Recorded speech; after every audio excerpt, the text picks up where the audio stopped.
The overall goal of this method is to assess the integrity of urine cell-free DNA at specific oncogene sequences.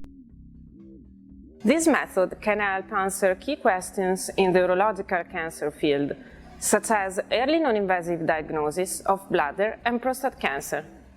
The main advantage of this technique is that it is easy to do and to analyze. The implications of this technique extend towards diagnosis of urological malignancies because they normally release cells and free nucleic acids in urine.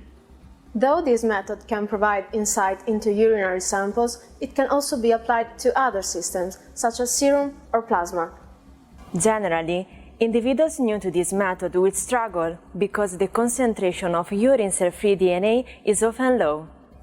We first had the idea for this method when we tried to find a simple method for non-invasive early detection of bladder cancer.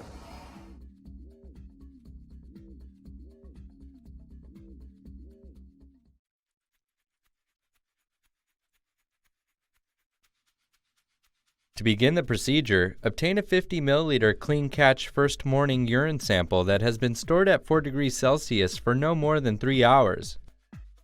Invert the sample twice and then partition the sample into two 50 milliliter conical centrifuge tubes.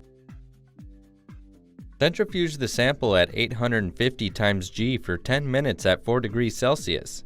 Then, for each tube, transfer 10 milliliters of the upper part of the supernatant to two 5 milliliter tubes, leaving at least 2 milliliters of supernatant above the pellet.